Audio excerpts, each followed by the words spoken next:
Selamat bertemu dengan saya, Haji Muhammad Arifuddin, guru SMP Negeri 2 Soe. Pada kesempatan hari ini, saya akan menyampaikan materi bab 4 kelas 8 tentang puisi untuk mata pelajaran bahasa Indonesia. Anak-anakku, perhatikan yang ingin Bapak sampaikan saat ini.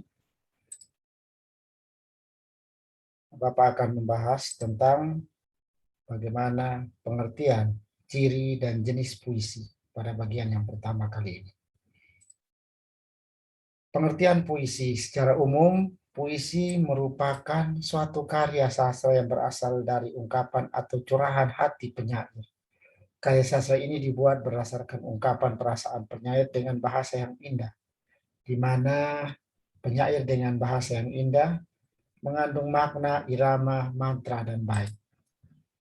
Sedangkan ciri-ciri daripada puisi adalah karya sastra memiliki dua versi. Ada ciri-ciri puisi lama dan ciri-ciri puisi baru. Sini Bapak membagi dua itu, ciri puisi lama, puisi baru. Yang pertama ciri puisi lama. Nama pengarang biasanya tidak diketahui. Biasanya pengarangnya anonim. Yang berikut terikat dengan peraturan seperti rima, irama, baris, dan bait. Yang ketiga disebut sastra lisan karena penyampaian dari mulut ke mulut. Yang keempat berisi tentang kerajaan dan fantastis. Yang kelima, majas yang digunakan tetap dan klise. Itu ciri-ciri dari puisi lama. Kalau ciri-ciri puisi baru, kalau penyair-penyair versi baru, pengertian puisi merupakan puisi orde baru bagi penyair dengan suatu yang bebas. Ini merupakan ciri-cirinya. Yang pertama, nama pengarang banyak diketahui. Terikat dengan peraturan seperti tidak terikat dengan peraturan seperti rima, irama, baris, dan bait. Yang berikut adalah penyampaiannya melalui lisan serta tulisan. Berisi tentang kehidupan-kehidupan, majas selalu berubah-ubah atau dinamis. Berbentuk rapi dan simetris. Persajakan akhir diatur teratur, biasanya teratur. Jadi ini ciri dari puisi baru. Jenis-jenis puisi juga ada. Kalau puisi lama, ada beberapa jenis puisi lama. Yang pertama adalah pantun. Pantun merupakan puisi lama yang bersajak AB-AB. Dalam setiap baris terdiri dari 4 baris. Tiap barisnya terdiri dari 8 sampai 12 suku kata. Baris pertama, kedua itu sampiran, sedangkan baris ketiga dan keempat adalah isi. Itu tentang pantun. Yang kedua jenis puisi lama yaitu syair. Syair merupakan sastra lama yang berasal dari Arab. Tiap baitnya berisi 4 baris seperti pantun juga. Sajaknya berpola A A A A. Jadi sajak akhirnya berpola A A A A. Syair biasa berisi tentang nasihat atau cerita. Yang berikut adalah mantra. Mantra merupakan suatu ungkapan yang dinilai memiliki kekuatan gaib. Ini mantra. Ya, ketika saya membaca mantra, pengertian dari mantra, maka saya bergerak ke sana kemari. Yang berikut adalah talibun. Talibun merupakan pantun genap yang usia baitnya terdiri atas 6, 8, atau 10 baris. Selanjutnya masih juga adalah puisi lama adalah seloka. Seloka merupakan puisi Melayu klasik yang berisi perumpamaan ataupun pepatah yang mengandung sindiran, ejekan, senda gurau. Biasanya seloka ditulis dalam 4 baris, namun ada juga yang menulisnya lebih dari 4 baris. Yang berikut adalah gurindam. Gurindam adalah puisi lama yang tiap baitnya berisi 2 baris. Biasanya bersajak AA, AA. Gurindam kebanyakan berisi tentang nasihat. Selanjutnya, puisi lama yang lain adalah Karmina. Karmina merupakan puisi lama yang berbentuk pantun kilat karena isinya sangat pendek. Ini bagaimana dengan puisi baru anak-anakku? Nah, jenis-jenis puisi baru berdasarkan isinya. Yang pertama, balada. Balada merupakan puisi baru yang berisi tentang kisah atau cerita, terdiri dari 3 bait. Baitnya berisi 8 baris dengan rima AB, AB, B, C, C, B. Lalu rima tersebut kemudian berubah menjadi AB, AB, B, C, B, C. Lari terakhir dari bait pertama digunakan sebagai refrain dalam bait-bait selanjutnya. Itu yang disebut balada. Yang berikut adalah himne.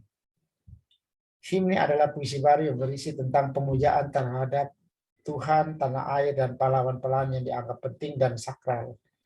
Berkembangnya zaman, himne bukan hanya sebuah puisi saja, namun himne merupakan puisi yang dinyanyikan dalam baris pujian terhadap Tuhan, guru yang paling terkenal kan himne guru, pahlawan, dan lainnya.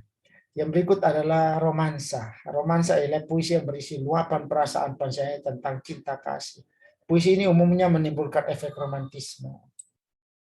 Ini puisi-puisi romantis. Biasanya dipakai juga pada acara peminangan, biasanya dibaca romansa. Ode adalah puisi baru yang berisi tentang sanjungan untuk seorang yang berjasa.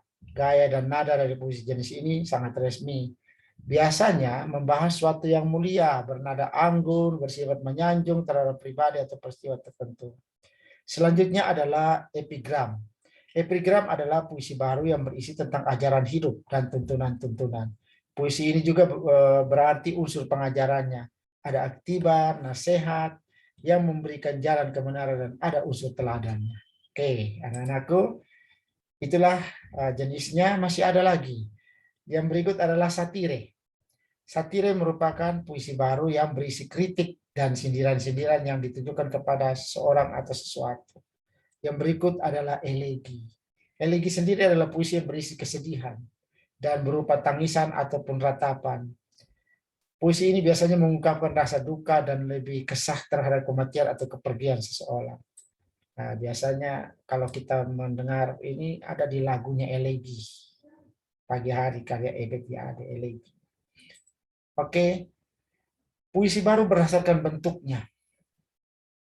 Bentuknya ada yang namanya distikon, merupakan puisi yang tiap barisnya terdiri dari 2 baris. Puisi ini biasa disebut dengan puisi 2 seuntai. Yang berikut adalah tersina. Tersina adalah puisi yang baiknya terdiri dari 3 baris. Puisi ini juga biasa disebut dengan 3 seuntai. Selanjutnya puisi kuatrain. Kuatrain yaitu puisi yang tiap barisnya berisi atas 4 baris. Nah, biasa disebut juga 4 seuntai. Queen. Queen adalah puisi baru yang tiap barisnya terdiri dari 5 baris. Puisi ini juga bisa disebut puisi 5 seuntai. Gampang kan? 2 seuntai, 3 seuntai, 4 seuntai, 5 seuntai. Yang berikut adalah sektet. Sektet merupakan puisi yang tiap baris terdiri dari 6 baris. Puisi ini disebut dengan puisi 6 seuntai. Yang berikut adalah septime. Septime adalah puisi yang memiliki baris, setiap barisnya terdiri dari 7 baris, disebut dengan puisi 7 seuntai. Jadi kita tahu bahwa dikston itu 2 baris, 2 seuntai, tersina itu artinya 3 seuntai, kuartan artinya 4 seuntai, queen 5 seuntai, sektet 6 seuntai, septime. Septime berapa? 7 baris, yaitu 7 seuntai. Oktav, yaitu puisi yang terdiri dari 8 baris yang disebut dengan double quartine atau 8 seuntai. Yang berikut adalah soneta, merupakan puisi yang terdiri dari 14 baris dalam puisi ini. Dalam 2 baris pertama berisi 4 baris, 2 baris kedua berisi 3 baris. Yang banyak dipegangan dalam membuat soneta adalah jumlah barisnya, yaitu 14 baris. Jadi kalau puisi soneta, dia punya baris itu ada 14. Terima kasih. Ini yang bisa Bapak sampaikan pada saat ini. Mudah-mudahan bermanfaat untuk anak-anakku. Tetap semangat belajar. Sampai berjumpa di pertemuan yang kedua. Terima kasih.